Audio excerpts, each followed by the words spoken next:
Hello, everyone. Greetings and welcome to the HP Podcast, episode number 287. And as I say it, I think I might have just copied and pasted last week's number. But if I didn't, it's 287. If I did, it's 288. And in reality, it doesn't really matter because you're here and we're here. I'm Ben, and with me here today are two of the most beautiful boys you've ever known.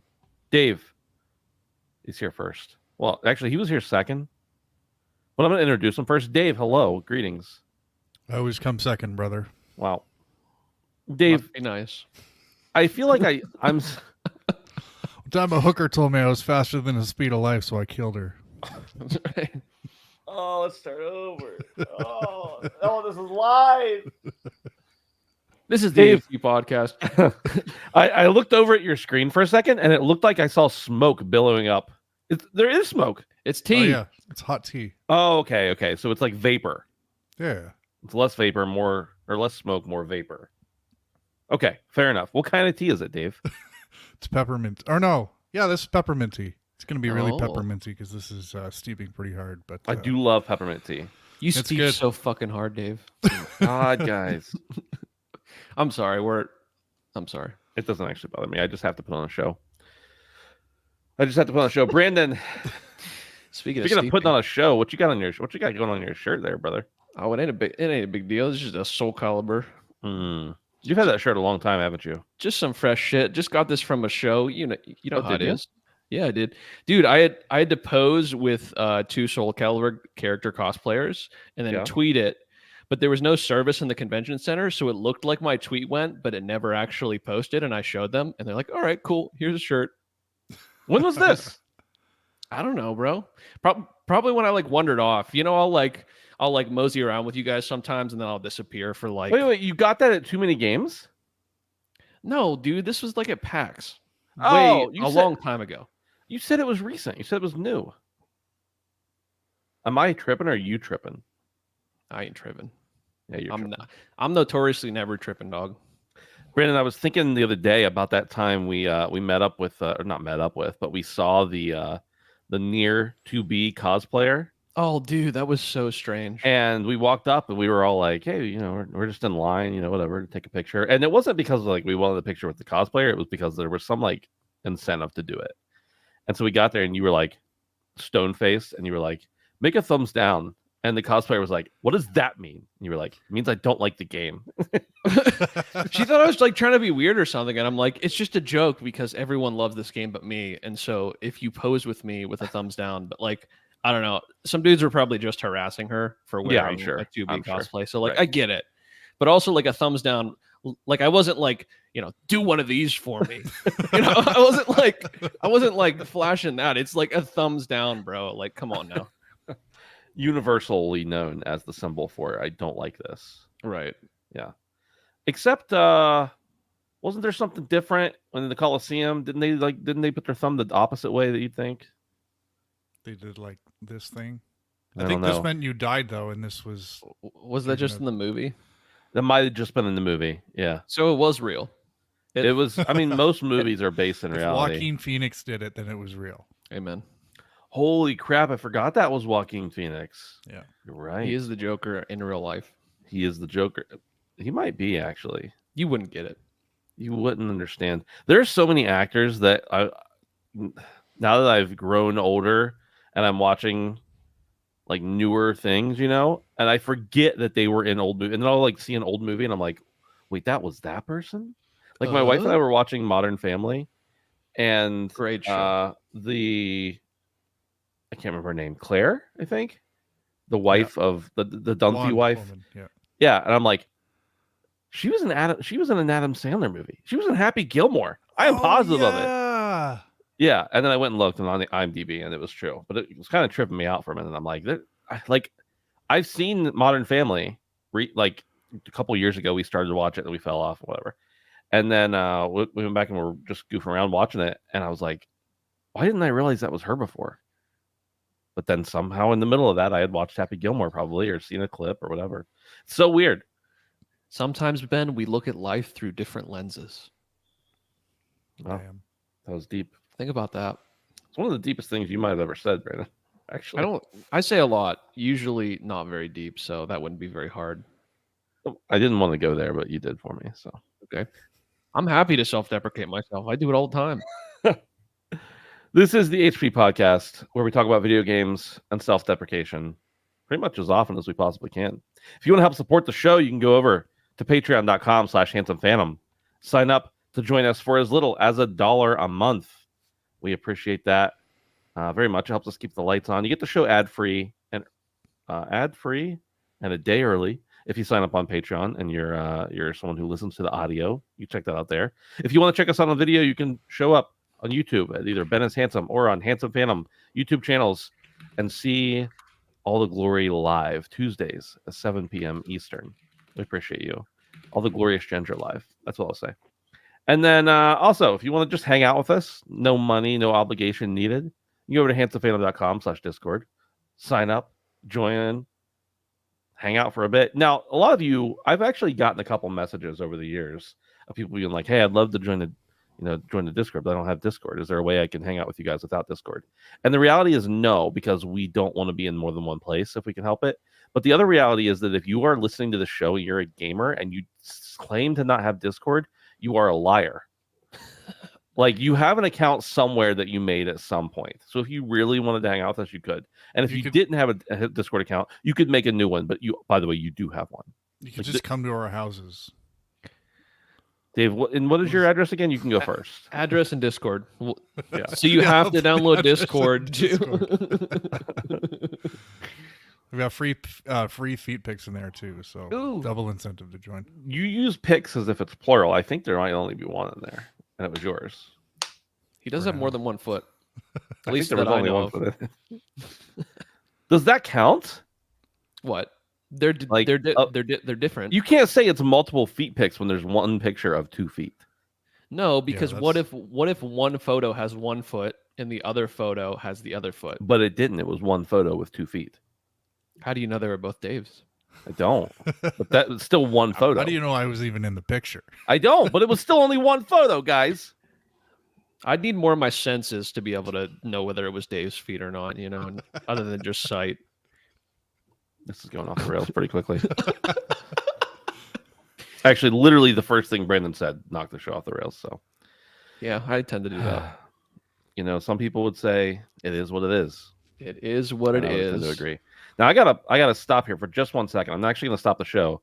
The show it is adjusting my system volume. This is the first time. You sound different. Do I really? A little. For just a second there, you sounded a little different. I'm using Windows 11. I got a new computer. Used it last week, but I didn't pay attention. This week I have because I noticed when I was editing the show. Well, not really. I don't really edit this show. I just kind of put it up there. But I was like, well, my voice is fluctuating, and it was manually moving my system volume for my microphone because the echo cancellation in StreamYard. I don't like that. Off. I did turn it off. I did turn it off, Brandon. There also might be like a sound setting thing in Windows 11. It tries to make your life easier, but it ends up just making it worse. Yeah, I think I fixed it. Test. Yeah. Okay. See, sorry, headphone users. Rip headphone users. Speaking of headphone users, let's listen to some gaming. I'm so bad at like transitions here. Let's talk about some video game news. That is what we mostly do on this show. Mostly. Yeah. This comes from InsiderGaming.com. It says the developers of Mortal Kombat have been hit with mass layoffs as the entire Netherrealm Studios mobile team has been let go. First spotted on Resetera. Posts began appearing on LinkedIn stating they were being let go and the team was let go. Good morning, Internet. Unfortunately, yesterday's Netherrealm's mobile team was shut down. Quality assurance analyst Tony Lazara posted. A ton of very talented people were put out of work. It hurts me to announce I've been laid off from Netherrealm Studios after about 10 years of working there, animator Elizabeth Ramirez said. Bruh. Netherrealm is owned by Warner Bros. Games. Insider Gaming has reached out to both Netherrealm and Warner Bros. Games for comment and the division closure and layoffs as of publishing, which was 3-4 days ago, something like that. No response has been received. At least 50 people have been impacted by these latest layoffs. Brings the total for the year for the whole industry to nearly 11,000 people. Boys, I want to talk about this, and it does kind of tie in with the next topic, so we can kind of swing those two together. But first, any comments on the Netherrealm Studios? Brandon, I know that the Mortal Kombat mobile Yeah. You were pretty big on that for a while. And it Yeah, was pretty dude. good. Dude, the Mortal Kombat mobile is actually great. I hope this doesn't mean the end of it because I feel like they could still probably monetize. This probably means the end of further support, but it was a fairly robust game for all it was worth, at least when I was playing it a couple years ago. And I had to have put, I mean, mind you, this was my old job, but I was playing it like pretty much all day at my old job every day. But yeah, so yeah, I put a lot of hours into that while I was getting paid, so it was great. But yeah, this is sad to see because I do think the mobile space, as far as this game goes, it was one of the better ones. Obviously, there was like some microtransaction shit going on, and I'm never like a huge advocate of that. But I played it a bunch and never spent a cent, so I always felt like it was pretty fair. But I honestly think this entire thing has something to do with the poor sales of Mortal Kombat 1. I think that they are much more inclined to close a studio that has the potential of gaining way less revenue. Yeah. And if the revenue is not pulling in anymore from mobile, why keep it open? And Right. why get rid of your main studio? I mean, I was looking up the numbers. I knew that people weren't as hot on Mortal Kombat 1, including myself, but I did not realize. Now, this is just a quick Google search, so someone can correct me in the Discord or in the chat if I'm wrong, but a quick Google search, Mortal Kombat 11, which I have said since I finished Mortal Kombat 1, which is the superior one, Mortal Kombat 11 sold more than 15 million copies. That's not the last one, but the one before that. Mortal Kombat 1, which was the newest iteration, has sold nearly 3 million copies. So Which is still pretty good in the scheme of things. Now, I'm not saying you're wrong. I'm saying that's good, especially for Mortal Kombat's. But I think that there was probably some expectations. I think after 11, they probably assumed it would be a lot closer to the numbers 11 pulled. And I'm sure that they invested more heavily into 1. And when it didn't pay off, cuts are going to happen. Cuts are going to happen. And I truthfully think this is probably less of a indicator of the mobile studio's work, maybe an indicator of the revenue, maybe not, but more of an indicator of Netherrealms as a whole and their revenue with their last endeavor. So that's my take. Brandon, have there been any new Mortal Kombat mobile games like as of late? Not to my knowledge. The one you and I played for a little while was the last one, right? To my knowledge, yes. So either they just decided they didn't want to do another mobile game, or what you said. But it seems to me like if the Mortal Kombat mobile game was still making money, like still profitable, it wouldn't make sense to cut it to save money for another division, because if they were going to plan on, if it was still making money, because if you're making money somewhere, you want to not make money elsewhere. Like you don't want to. Let me say that again. If you're making money in one area and another area is losing money, you would usually cut the other area that's losing money, not the area that's making money. Yeah, but I don't see any. I agree. I do tend to agree with you, Ben, but I don't see any possible situation where they would cut the main part of the main team and not the mobile team first. That's just me. I agree. It probably wasn't pulling in as much money as you thought, but to me, not anymore. It probably did for a while there. So Right. if the mobile game we're talking about, is it mobile Mortal Kombat Onslaught? Let me look. No, No, it's a different one. it was Mortal Kombat mobile game. Let me see here. Oh wait. It might be. I think it's. So they Onslaught. just announced that that's being shut down. So I think that kind of answers the question No, about how no, it's it's- doing from a success I standpoint. don't think it's Onslaught. This looks like some fucking Diablo shit. This isn't what we played. No, this was an actual Mortal Kombat game, but it was mobile. Right, right. It was just Mortal Kombat. It was Mortal Kombat Combat Mobile, I think was just called. I'm looking Anyway. it up. Mortal Kombat on iOS. Yeah, it was just called Mortal Kombat. Right. I'm pretty sure. I don't know. Whatever it was an actual fighter game. Either like way. an actual Mortal Kombat game. Right. Not like a weird card game or just using the IP or whatever. I can't even look to see who made it now because I can't figure out what it's Mortal Kombat X. It was Mortal Kombat X, wasn't it? Now I gotta look that up. Live fact checking here. Yeah, Mortal Kombat X. Yeah. And I think they changed the name at some point. It came out in 2015, so the fact that it lasted 7, 8, 9 years. Dude, so that's actually exactly it. Because we were playing it around when 11 came out. Yeah. So it was branded as X, and then when 11 came out, they just dropped updated it and they put all the new characters in it and the new skins. Right. And yeah, I was playing that for a bit. That was awesome. Legitimately. I thought it was great. Yeah, it was good. Dave, any other thoughts about this before we move on to the kind of adjacent thing here? Yeah, it sounds like most of these people from this division were attached to this Onslaught game because this has been shut down pretty much concurrently with these layoffs. So it's sad to see, and I gotta admit that if I was working at Netherrealm and they called me in on a Monday and they were like, Dave, we got this exciting new project that we want you to work on. It's a free-to-play mobile game. I'd just be like, fuck, I'm getting fired.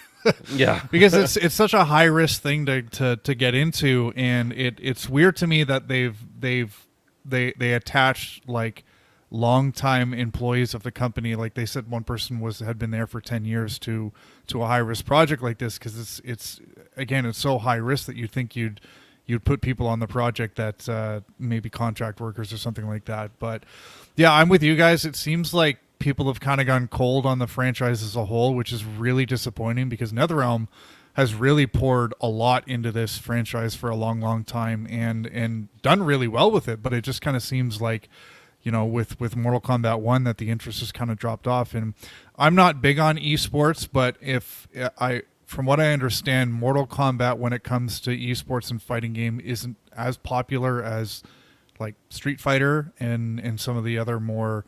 Is that an accurate statement? It's had depends on the year. Yeah, I was gonna say it had its up and downs. 11 Evo was really great.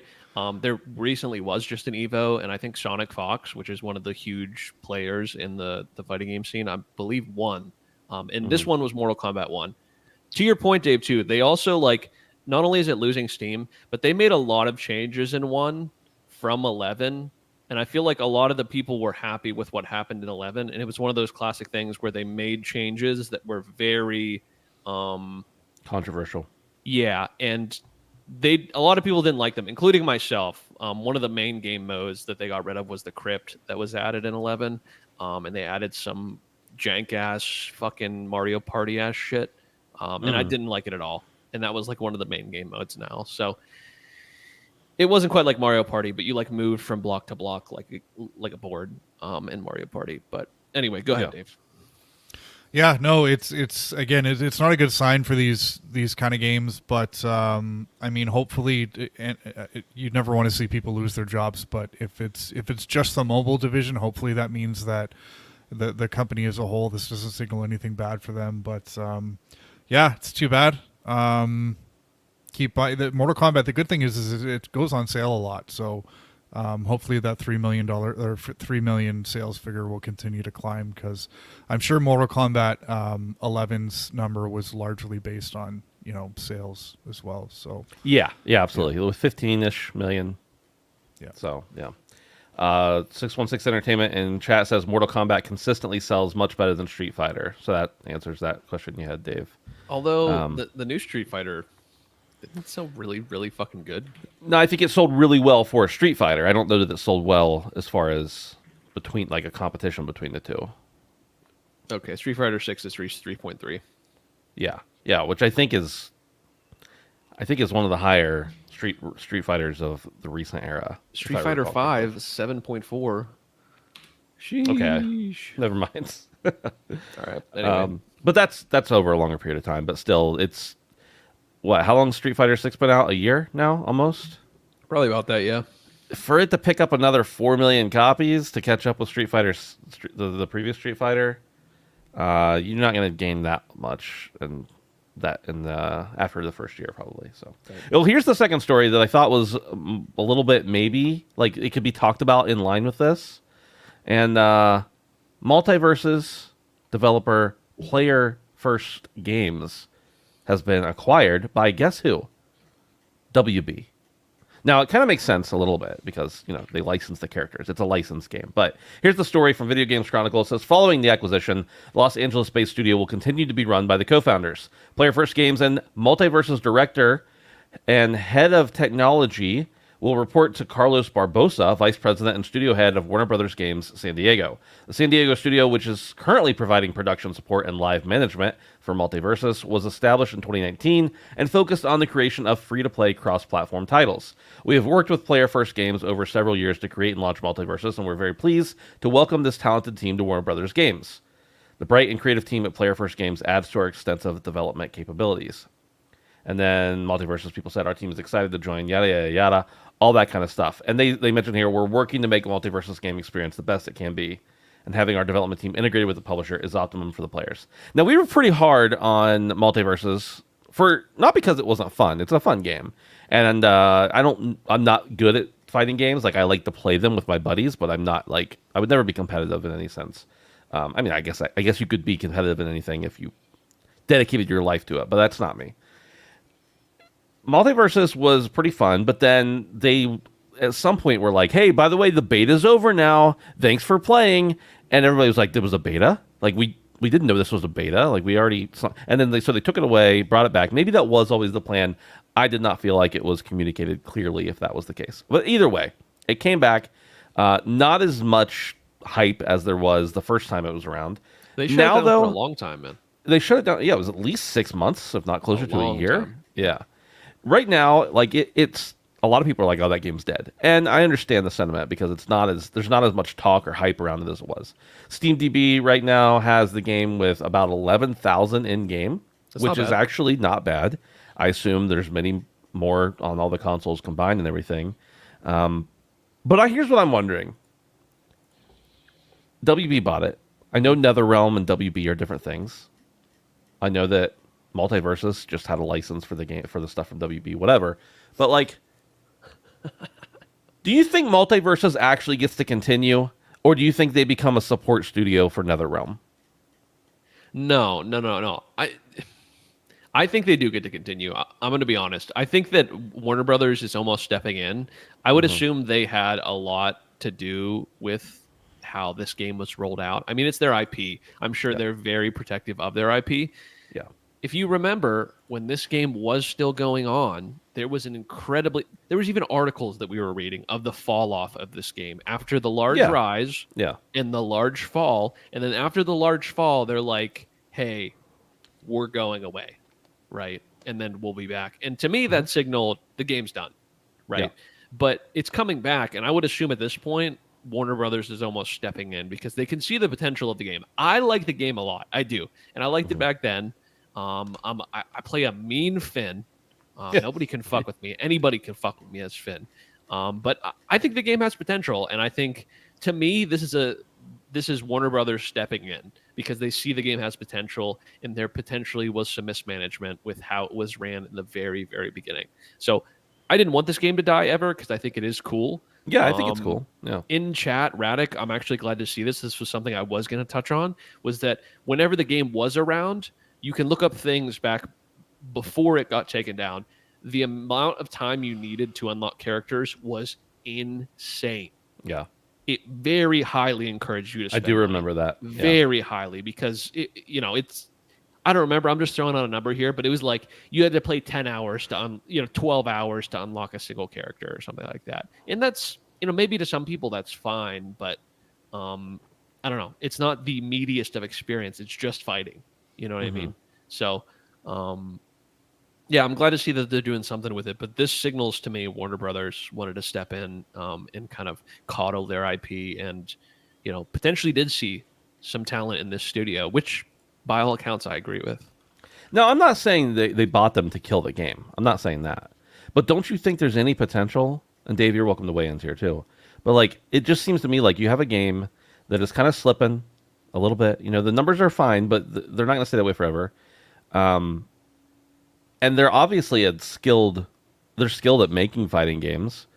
It just seems to me like at some point they're going to at least be tasked with you're running a little bit of support or backing up the Mortal Kombat team with backing up Netherrealm.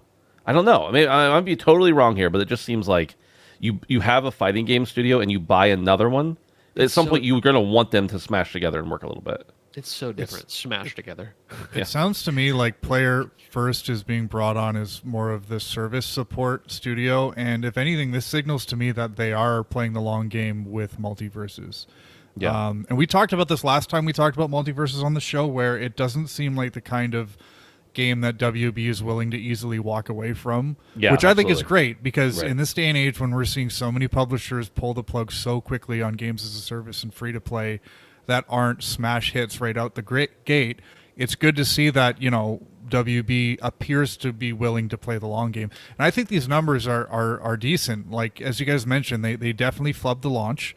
But since then, they've done what any good developer and publisher needs to do, which is listen to your players. Because whether that's 10 people or 10,000 people playing, they're playing for a reason. So if you listen to what they're saying, you're going to improve your game. And it's funny, I read this story, and I kept, every time we talk about Multiverse, I'm like, I got to try this game. Before the show, I finally installed it. So hopefully after the show, I can see what it's all about. But yeah, I just don't think this is an IP that WB is willing to just let drop. And plus, with the money that they probably dumped into supporting Justice League or Kill the Justice League Suicide Squad, that you know, they can't really afford to just let these games float into the Netherrealm, as it were. So yeah. Hopefully it does well. Like you said, I mean, I like enjoyed it. I don't know a whole lot about fighting games from anything more than I'm having fun level. I had fun with Multiversus. You know, it's so much of a I don't want to say hero fighter, but hero fighter, whatever.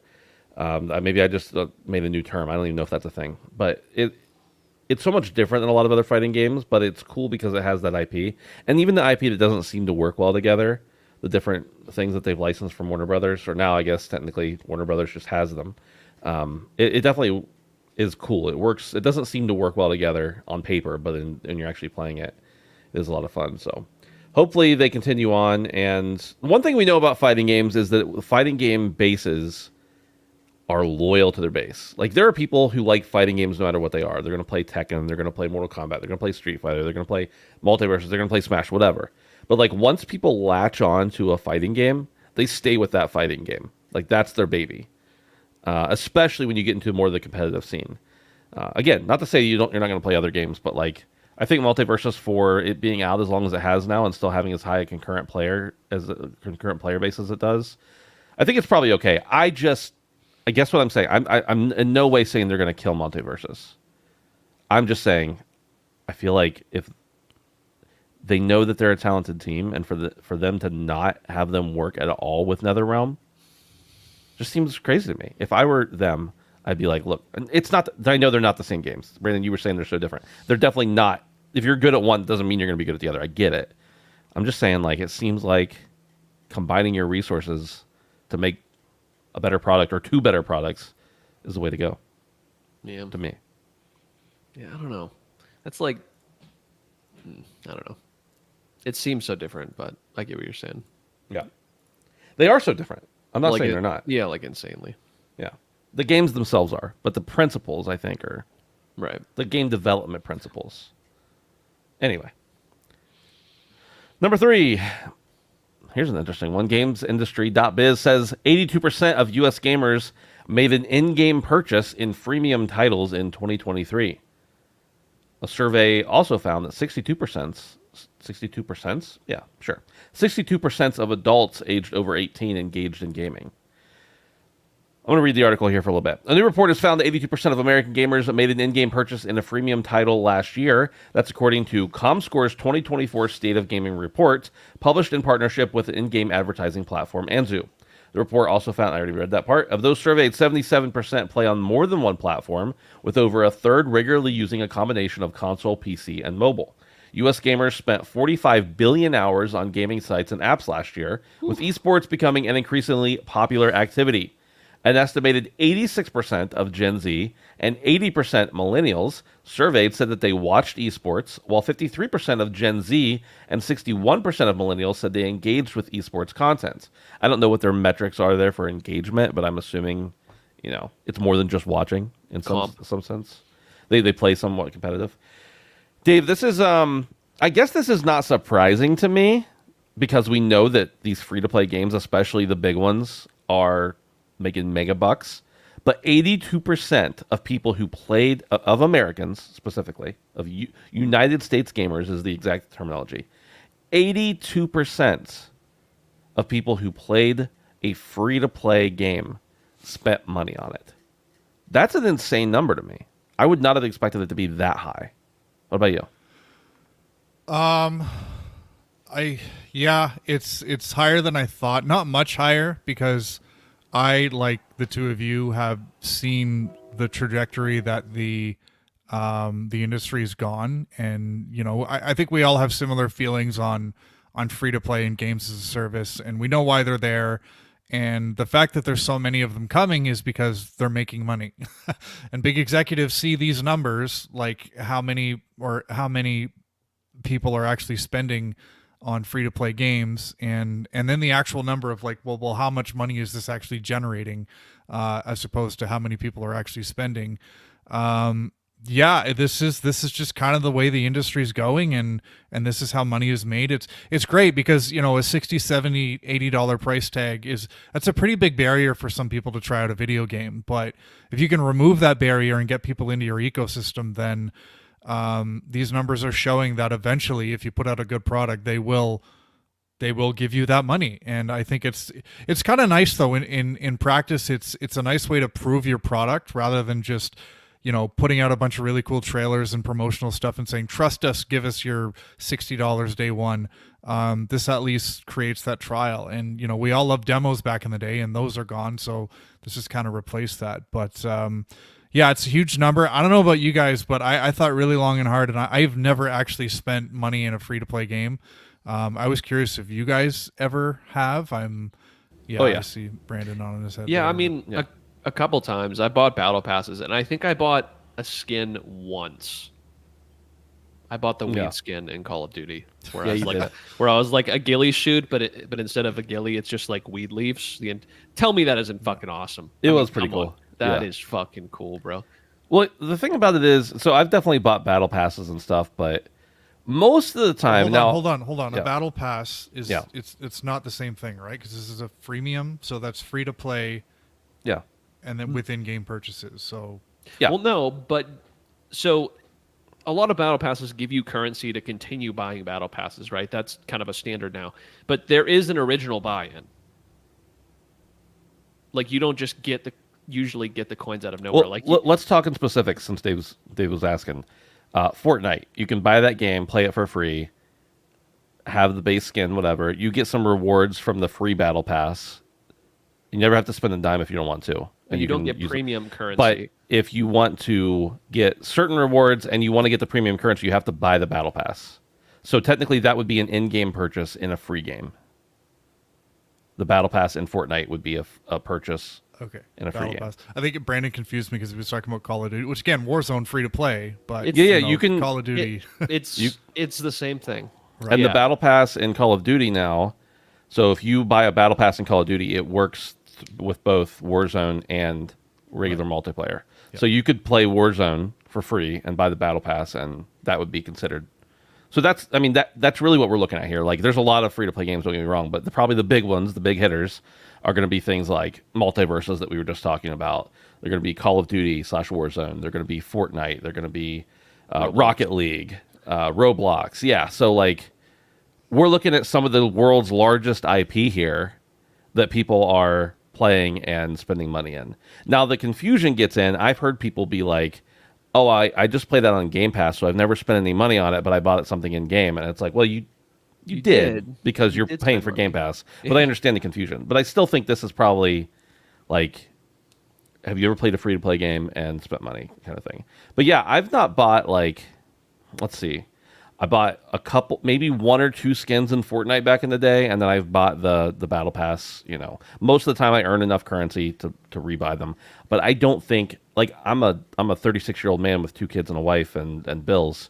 I'm probably not the average person spending money on these games. Although, hey, probably people in my demographic probably have the money to spend, but it's just not my thing. That's not what I want to spend my money. I'd rather buy a new game with the money I would have spent on on skins because I don't care that much about bling and stuff in them. But also, I just glanced down and somebody brought up the MiHoYo games. Like Genshin Impact is gigantic. The game is insane. They make and so much money off. There's so much money there, and that's a free to play game too. So anyway, I don't remember how we got off on that tangent, but that's basically what it is. So either a skin or a battle pass or something similar to that would be a purchase in a freemium game. Here's why I think Concord is shooting themselves in the foot. Concord, I think, could be... I don't think it's perfect, but I think it's fun enough that it could get an audience and build an audience if it were free. If you have to pay $40 and then they give you in-game purchases on top of that, you're lessening your pool of people who are willing to spend extra money on your game.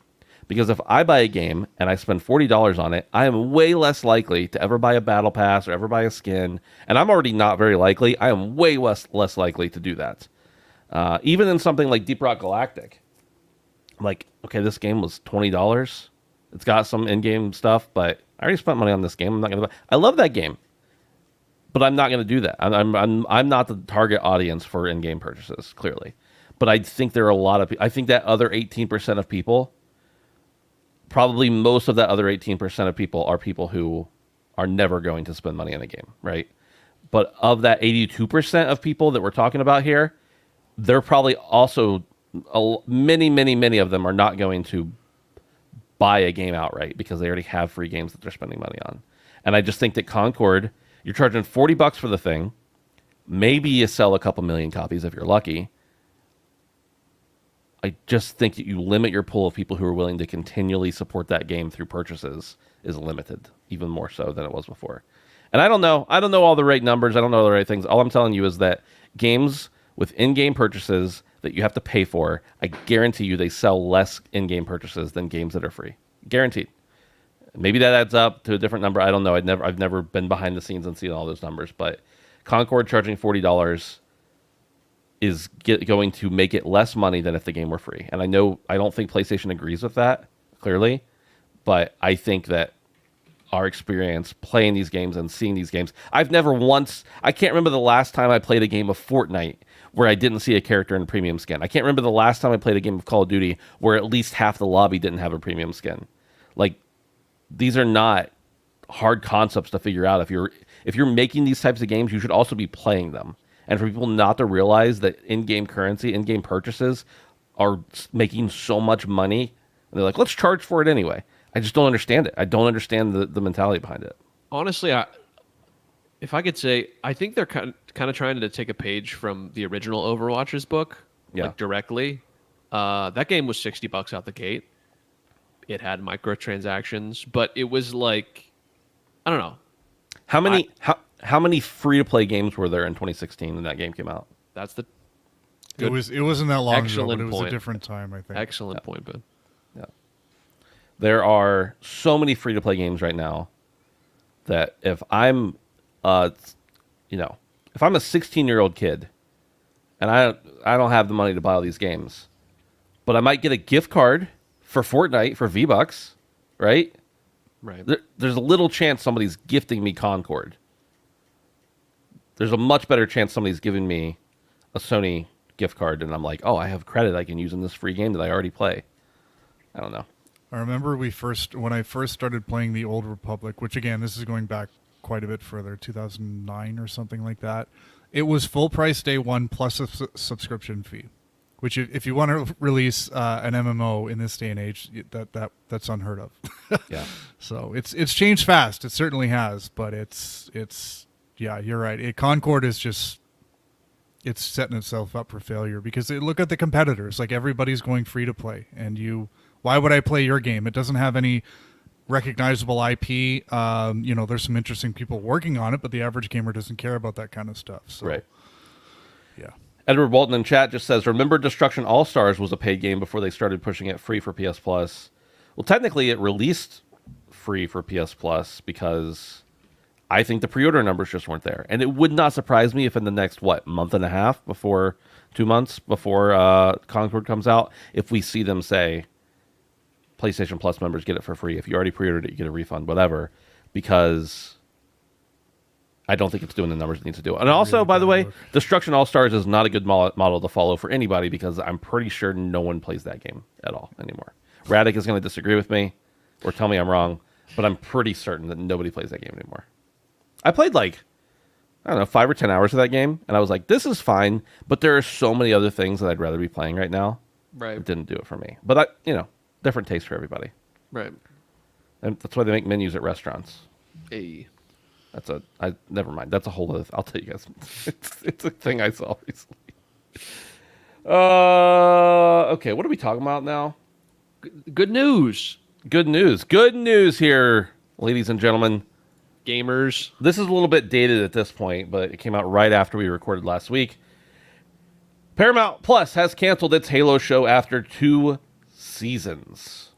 The decision comes after season 2 of the show premiered in February. According to Deadline, Amblin Television, Xbox, and 343 Industries hope to find a new partner to continue the series. A spokesperson for Paramount Plus said in the statement, quote, "We are extremely proud of this ambitious series and would like to thank our partners at Xbox, 343, and Amblin Television, along with showrunner and executive producer David Weiner. His fellow executive producers, his entire cast led by, whatever." 343 added, "We deeply appreciate the millions of fans who propelled the Halo series to be a global success, and we remain committed to broadening the Halo universe in different ways in the future, and we're grateful, etc., etc., etc." Pretty interesting here that after 2 seasons, they decided to cancel it, even after the first season was Paramount Plus's, I think they said it was like one of their biggest shows, like their biggest show they'd ever had as far as people watching it. And here's my question. Is Paramount Plus dying, or is the show in the second season, everybody was like, I'm not watching this shit again? Or is it both? And if it's Paramount Plus dying, I'm okay with that, by the way. They give it out to everybody for free. You got Walmart Plus, Paramount Plus for free. You got Verizon, Paramount Plus for free. There's like so many things that if you just, you already have this thing, here's Paramount Plus for free. You order a Little Caesars pizza, Paramount Plus. You want a Little Caesars pizza? You get a free Mountain Dew? Paramount Call Plus. of Duty skin? Paramount Plus. Have at it. Dude, the only good thing that the Halo show did, and it's not like it doesn't make sense lore wise, but it confirmed that Master Chief fucks. That's Yep. the only good thing it did, and I'm saying that in jest because he's not supposed to fuck. He's not built like that. But yeah, this show was a disaster. I feel like it was worked on by people who didn't understand anything. I feel like these shows reaching milestones doesn't really matter when clearly the fall off was so heavy. Like people came for the IP and they clearly were disappointed if it's getting canceled after the second season. So this is But I good mean, news. it was not well received the first season either. Yeah, but it was watched. That's what I'm saying. Yeah. People came because of the IP. They wanted Yeah. it to be good, and they were Right. incredibly disappointed. So Yeah. yeah, this is good. I hope that this is like a lesson learned. We know, I know it's not because these people in boardrooms never learn. They're starting to learn. I hope we're starting to get good video game shit occasionally. Problem is there's a lag between knowledge and execution. Yeah, truly. But yeah, this is good. This is good news. Shut that shit down. Sorry to everyone losing their job. Sorry to the writers and the actors. You'll be fine though. You'll find something else. Just scratch it out of the resume. Pretend it didn't happen. Also, an aside for shitty video game content, the Borderlands movie is getting insanely bad press. I cannot wait to watch it because I want it to flop so fucking bad. I hope it's hilarious because it's so bad. Yeah. I can't wait. Sorry about the aside, but that's all I got for the Halo That's fine. show. Good riddance. Kind of on a backtrack from what we were just talking about, Ed posted in the chat, says Marvel Rivals currently has 49,000 players. Concord is dead. I think Concord peaked at like 20. The beta peaked at like 2,200 on Steam, and I assume this number, the 49K, is Steam as well. Interesting thing about that, there's a couple of interesting things. One, Marvel Rivals is going to be a free-to-play game. So that is a big difference, is that a lot of people who weren't going to pay for Concord also aren't going to bother pre-ordering the game so they can play the beta, right? That makes sense to me. But the other thing is that Marvel Rivals, though, you can't just go on Steam and play it if you want to. You have to request access, and you have to be granted access. Now, clearly, they had a lot of room for people to jump into this beta and check it out, but 49K players, that is not good for Concord. And Not at all. hopefully that is very good for getting a clear picture of what Marvel Rivals is going to be. because I am interested, as I've said. And I'm still, by the way, I've said all along, I was interested in Marvel Rivals. I didn't think Concord looked that bad, and I actually did like Concord in the beta that I played. I didn't love it enough to spend $40 on it, but it was great for a weekend for me. Dave, we were talking about something, and I didn't let you talk about it. Halo series. Halo. Yeah. Yeah, I actually kind of enjoyed Halo. Granted, I binged it the weekend after my vasectomy, so I was on a lot He of was loopy. painkillers. He was loopy. But yeah, the reason I started watching it was because I was hearing some really good stuff about season 2, and I actually enjoyed season 1 more than season 2. There's a really cool sequence at the end of season 1 that whether you liked it or not, if you're a fan of Halo, you probably would have loved this sequence because it was all first person. It was just like watching the game, so that was really cool. But at the end of the day, I was watching the show, and despite the fact that I recognized almost none of the characters or the actors or actresses, as I was watching the show, I thought to myself, how much fucking money did this cost to make? Just all the post-production CG stuff must have been crazy. And the thing is The Last of Us has set the bar really, really high when it comes to critical reception of video game properties. And The Last of Us shot in the fucking country in Calgary, out in Alberta. So I don't think that cost nearly as much. So I think Paramount probably looked at the bills that this show was racking up and the negative reception and the probably not a lot of people who were signing up for Paramount Plus to watch it and just said, we're out. I really doubt this is going to get picked up by anyone because, as you mentioned, Ben, they are looking for another studio to pick up the show. But I think at this point it's kind of dead in the water, which is too bad, but it is what it is. And the other thing I have to say is I was enjoying this show more before I heard Chris Ray-Gun just tear it apart, because I like Halo, but I guess I wasn't as entrenched in the lore to know how many inaccuracies there were. I assumed they took liberties, but I didn't know it was as bad as until I heard Mr. Ray-Gun tear it apart. So yeah, rest in peace, Halo, and Master Chief's ass from early in season 1. So Damn, dude. He fucks and he has an ass. Confirmed. Wow. He has Two cheeks. things. He's double cheeked up. I thought they did Cortana perfectly. Okay. That's yeah. all I'll say. I think Yeah. she was great. But Cortana's lovely. In all I ways. I was asked to be on a spoiler cast for that show. You declined. I suffered through the first season, and then said, "All right, I'm ready." And they were like, "We're not going to do it now." I was like, "What, are you kidding me?" You're like, honestly, good call. Yeah. All right. Number 5. Netflix has 80 plus games in development. I'm going to read some stuff here from GameSpot. It's a little bit long, but Netflix has outlined its strategy around gaming, and the company is going big. The streamer said during its latest earnings briefing that it has 80 plus games in development currently, with the aim of releasing at least one new game per month into the Netflix Stories app. The Netflix CEO and president began by telling people why Netflix is involved in gaming in the first place, and this is a huge shocker, to make money. He said the global gaming market, minus Russia and China, accounts for $150 billion in annual revenue, and that's also excluding revenue from ads. A key differentiator for Netflix's video game releases is that they have no microtransactions or ads. Peters, however, alluded to the possibility of ad-based games in the future. Great. Saying ad-based revenue for games is not part of the current Netflix model. Netflix games launched around 3 years ago, and so far, they have been happy with the progress that the company has seen. Quote, we set ourselves pretty aggressive engagement growth tactics, and we've exceeded those in many cases, end quote. The impact of Netflix's games on Netflix's overall business remains quite small, adding that Netflix's investment level in games relative to its overall content spend is also quite small. In 2022, it was reported less than 1% of Netflix's user base has played a game on the platform, etc., etc., etc. Starting this month in July, we're going to launch about one new title per month in the Netflix stories, and this is amazing IP like Emily in Paris and Sailing Sunset. We have lots more, including different types of games yet to come in quarters and years ahead. Boys, I don't get it. I don't understand it. I know that I'm not a person who plays games on their phone. I'm also someone who, within the last, 6 months or a year, canceled Netflix for the first time in 15 years. But before that, even when there were games on Netflix, I watch Netflix on my phone occasionally, on my iPad, of course on TV, on the TV, on the computer, whatever. I've used all the different formats you could probably use, except for maybe a Kindle Fire or something. But I never once saw an advertisement or anything pointing me to a game, so I don't even understand how it's set up. But 80 plus games, and he mentions IP like Emily in Paris, which is a fine movie, I'm sure, but I don't understand how it can be a game. Anyway, all that to say, or all that to ask, really, what the hell, man? Like, what's going on? What do you guys think of this? Brandon, we'll start with you. I know none of the three of us are going to be Netflix games gamers, most likely.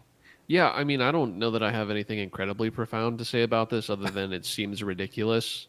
80 games on a roster is astronomical, even for a company as large as Netflix.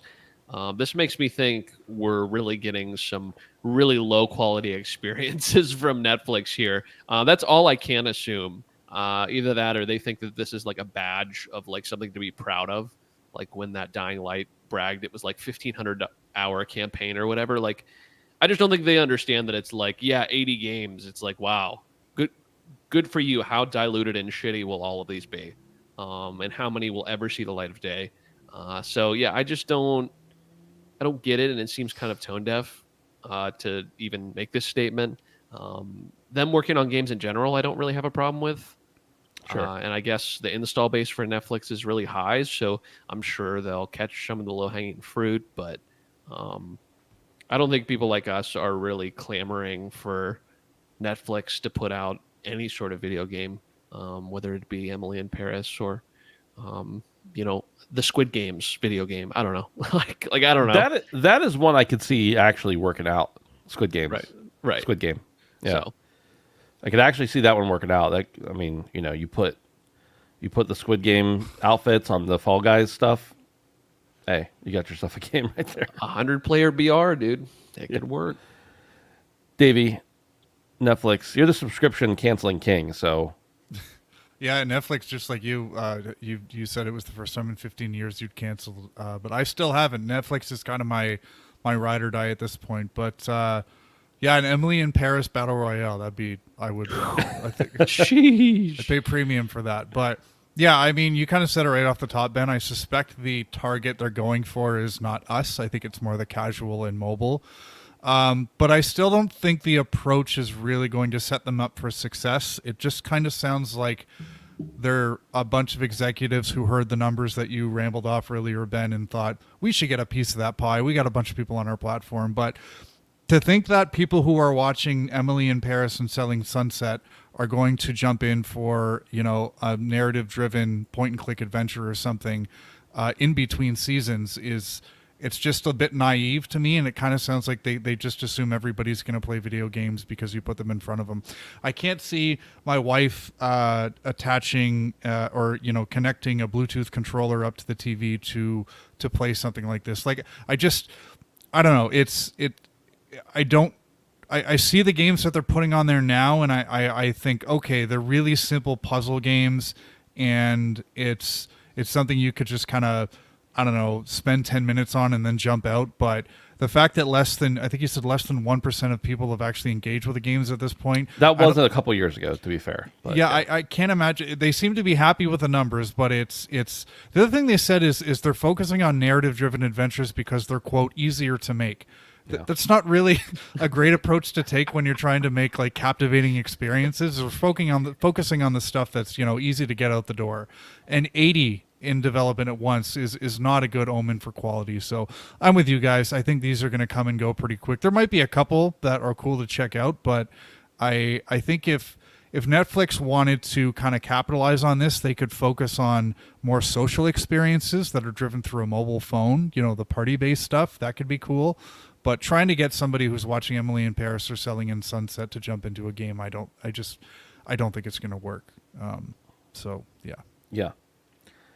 Yeah, I know we've touched on this, but it just goes to prove that, I know how business works. I know how some of these high-level executives think. They're not really engaged with the product. They see, okay, these are the fastest growing sectors. How do we get a piece of that? And of course, Netflix, they're already in your house. They're already on your TV, on your phone, whatever. Of course, they're going to want to try to put something else in front of you that's interactive in that same way, but it's just not the same thing. And that's not to say that somebody who is good at streaming couldn't make a great gaming experience. I'm not saying that. I'm just saying I don't think Netflix is the one that's going to pull it off. And I'm probably going to be wrong. And they're probably going to, even if they get very poor engagement, it's probably still going to make them plenty of money. But if you don't think this is going to affect your net, they're like, oh, it's not going to affect your subscription price. Bullshit. It's going to. Yeah, you cannot. If you have 80 games in development, and let's say that, every studio that they have, every team that they have working is working on 5 of those, and they're in various stages, and one of them is just on paper, one of them's almost done, and the other 3 are in between. They're still paying people to make these games. Right. That money has to come from somewhere, and it will eventually. If they're not going to have ads in them, they're not going to have in-game purchases, whatever.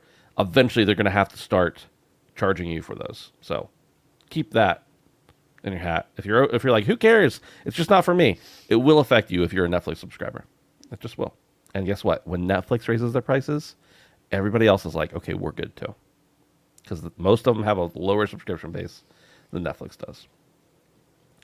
Ed Walton says, just a note, those dress-up games with some story do all right. That is so far outside of my wheelhouse, I don't even know what you're talking about, but I'm going to take your word for it that I know there is an entire genre of gaming and an entire group of gamers outside of anything I even understand to be existing. But I don't know. Is it going to work on Netflix? That's my key point.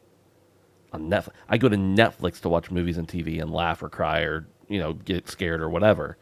I don't go there to play games. It just isn't what I do. And I'm sure there are a lot of people who will. All right, the next story and the last story that I have here. Netflix has 80 plus games in development. I just freaking read that one. I copied the same thing. God damn it, Ben. Baldur's Gate 3. Tech for Gamers. I copied the same link twice, apparently. Baldur's Gate 3 has shocked the industry last year. Not only did it win the prestigious GOTY Award, but it also redefined the perception of RPGs, elevating Larian Studios to unimaginable heights. However, the game is nearly 1 year old today. Released in August of 2023, this RPG here hit nearly 1 million concurrent players at its peak. Almost a full year later, it continues to show strong results, hitting 100K concurrent players each day.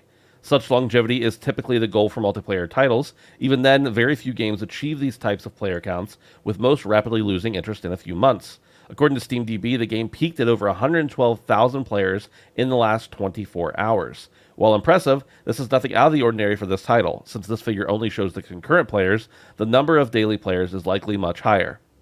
BG3 presents an experience where players can easily sink in hundreds of hours. With its staying power now rivaling the likes of Elder Scrolls V Skyrim, the game stands out as one of the biggest RPGs of this generation.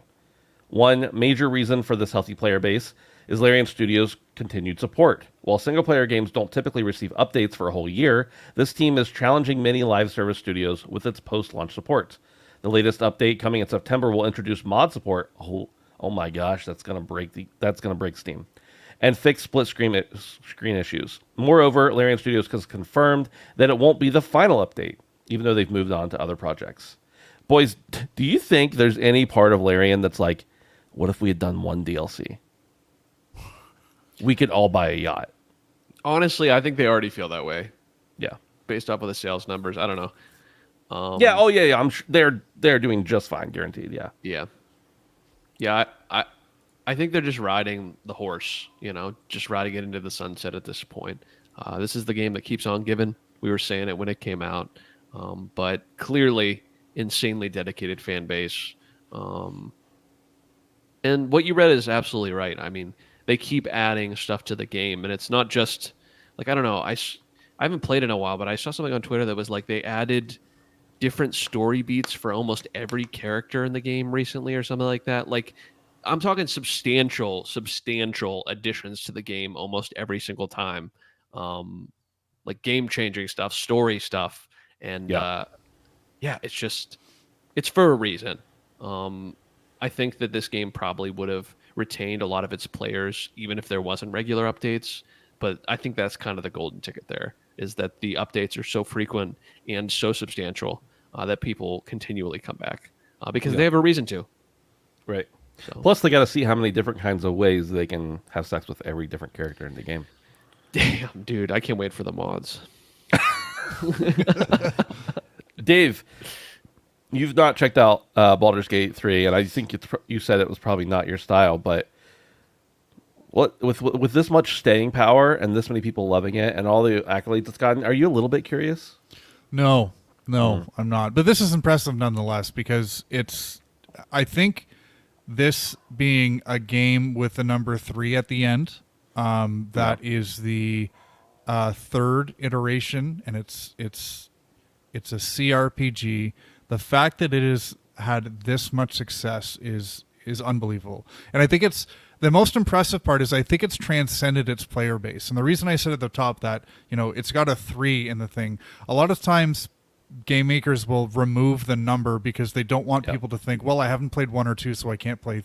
I won't play 3.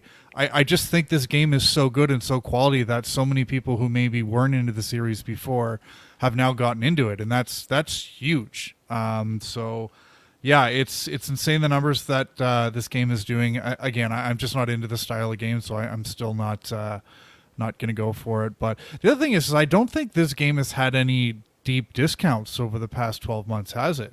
It's had like the normal, 10% off for Steam sale kind of thing, but nothing substantial. Deep. Yeah, Not the nothing Ubisoft deep. thing where after a week it's 50% off. Right. Yeah. It's so I mean the fact that it's got that many players a year after launch with no significant discounts it's just we don't see these things that often. So hats off to Larian. Enjoy the success and take your time before whatever you do next because you earned a pop or two, I think. Speaking of, it's a totally different style of game, but do you guys remember how huge Dragon's Dogma 2 was when it came out? Like, everyone on the internet was talking about it. Everything was being shared. It's not nearly as big of a game, but under 2,000 players on Steam right now.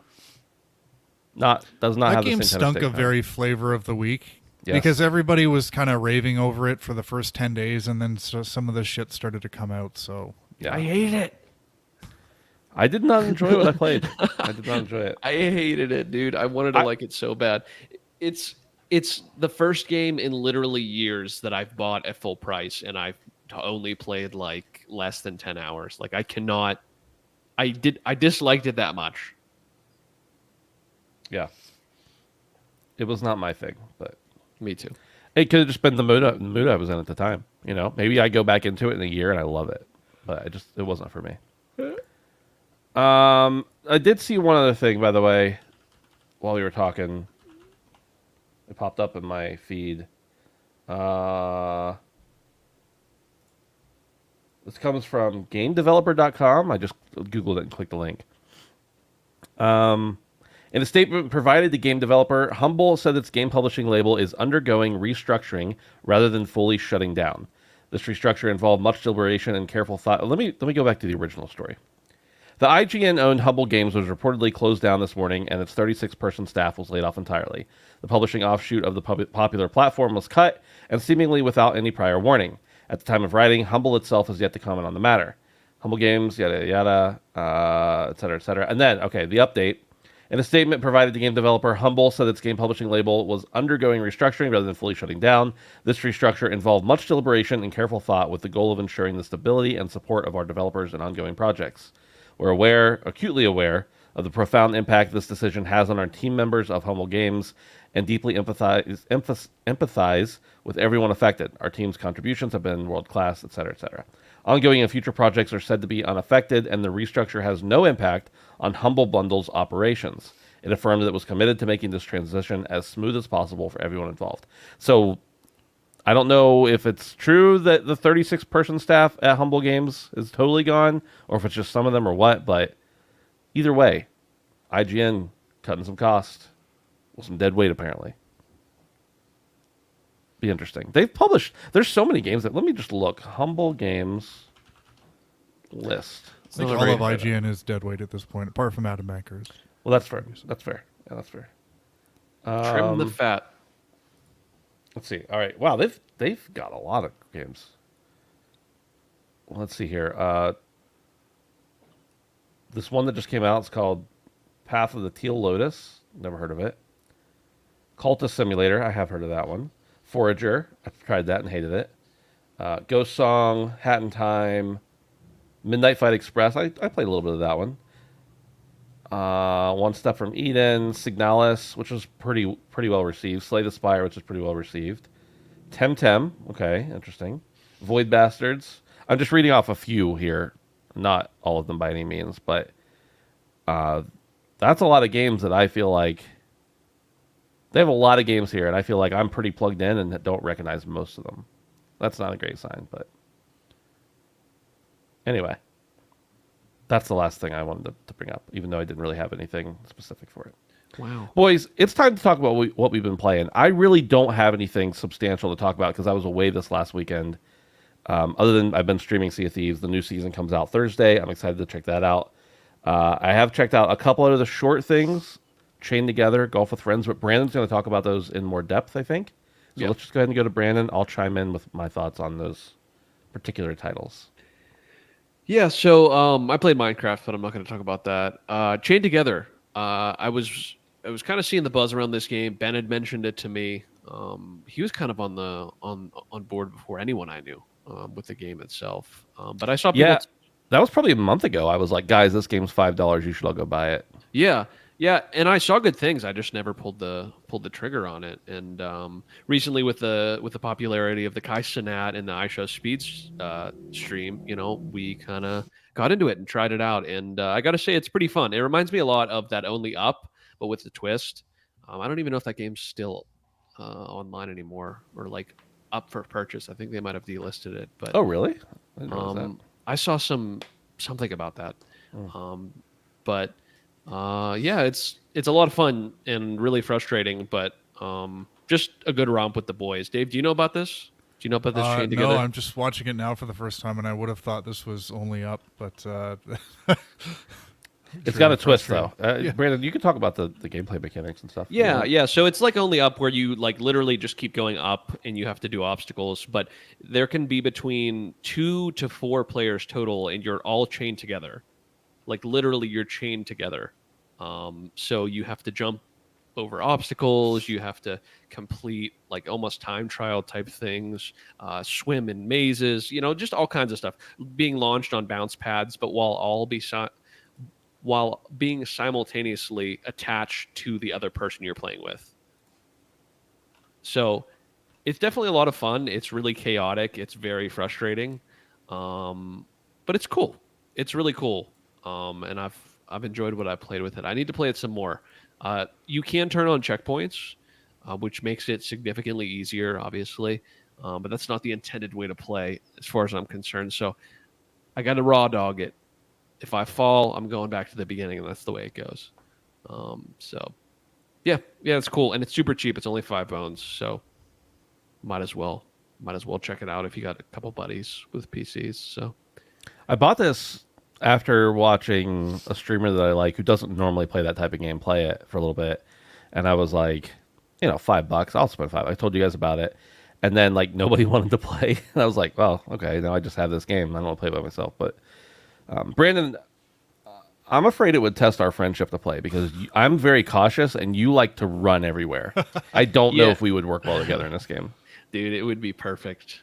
It would No. it would be good for both of us because it would be a test of my patience and of your patience, but for different reasons. Yeah, but I don't have any patience. I mean, I have patience when I'm doing my own things. I don't have patience with other people. It wouldn't be a test. It would be a demonstration of failure. No, that's why it's a test, because it would test your patience to be patient with me, and it would test my patience because I don't have any, so I would have to do it. I would have to be patient. Brandon, I've been playing video games with you for 10 years. I've told you, Brandon, we can't do that. We can't do that. We can't do that. You've never listened to me a single time. Dude, listen. It's going to work. We're going to make it happen. I will be the goodest boy. And you will see how far I've come. No. Last but certainly not least, I have played golf with friends, and I have actually been golfing with friends.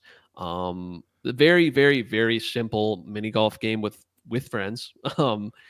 There's literally 2 controls. You can aim, and you can choose how hard you hit it. That's it. And there are a couple other things. There's a little bit of nuance. I've not looked into the buttons, like you can bounce your ball and stuff. And I think you might even be able to do like backspin, forward spin, shit like that. Oh, I didn't know that. I was looking in the controls. There's definitely more controls than I knew were available in the game. I'm gonna have to look at them next time we play. But yeah, just a simple little mini golf game with some just outlandish courses. Quite a bit of fun as well. Very cheap. I think it's only $14 on CD keys, maybe $30 full price. There's a lot of maps in the vanilla. No, I think I bought it on CD keys or actually I bought it on Aniba because I have an affiliate code there and I get Ooh. the kickbacks. Thank you very much. But I bought it on Aniba. I think it was under $5 for the base game and like maybe a couple dollars extra for one of the DLCs, and then like the full edition was like $60 or something. There's so many levels to it. Right. To have. But yeah, it's good fun. Yeah, I guess not much more to say about that, but Yeah, you golf with It's- your friends. it's certainly not everybody's golf. I will No. say that playing golf with friends made me want a new Hot Shots so bad. And it made me mourn the loss of the Everybody Golf servers because there's nothing more than I would love to jump in with the boys on PlayStation and play a few holes on Everybody's Golf. But sadly, we can't do that anymore. Thanks, Sony.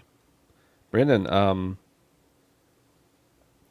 golf with friends. Another example, even though it's not a cooperative game, of you just not being patient. You're just like click, click, click, click, click, click, get the ball to go wherever it wants to go. I've seen you Dude, play listen, that game. I've seen there you was- playing it. There You're was a just couple sending times that ball when as I far was as it'll go. when I was higher than you, buddy. Just once or twice, buddy. Hey, Oh, listen. once or twice out of like 74 holes or whatever it was. Hey, listen. Even if it's 11 strokes, that's 8 more than I usually get in before I'm busting. You know what I mean? Like it don't matter, boy. Dave, what have you been playing? I was also away this weekend, so unfortunately I didn't play much. Put a little bit more time into Doom Eternal. I'm literally at the very end of the second last level, so I'm fighting the second last boss.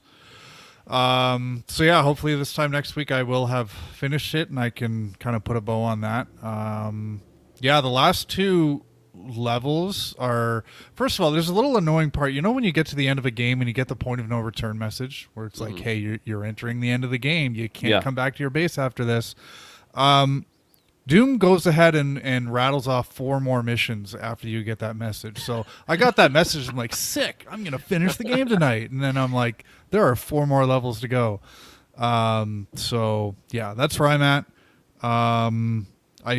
I got all the collectibles earlier today, so that part of my potential platinum journey is done, which is cool. And yeah, that's kind of all I got to say about that.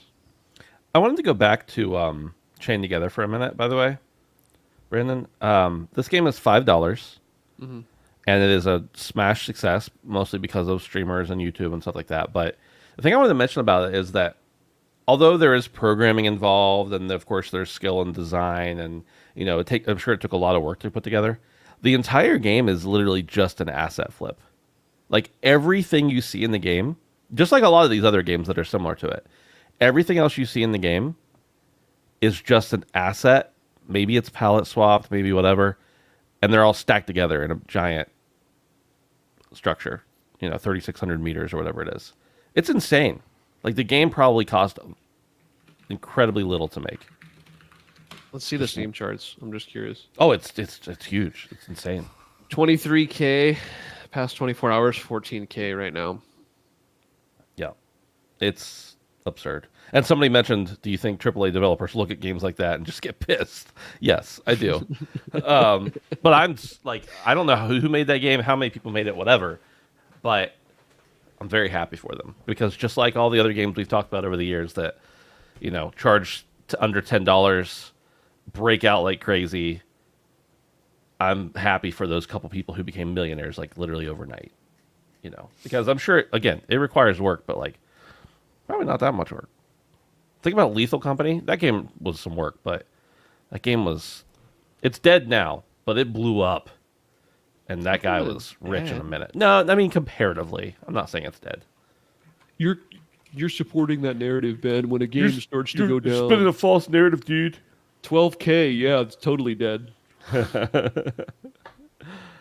All right, that's all we got for the show today. Don't forget, you can go over and support us at patreon.com/handsomephantom for as little as $1 a month. We appreciate you guys over there for sure. You can also hang out with us on Discord, handsomephantom.com/Discord. We appreciate having you all there. We're going to sort out the show title and all that kind of stuff, but as far as the show goes, we are done. That's it. Hopefully, we'll see you back here next week.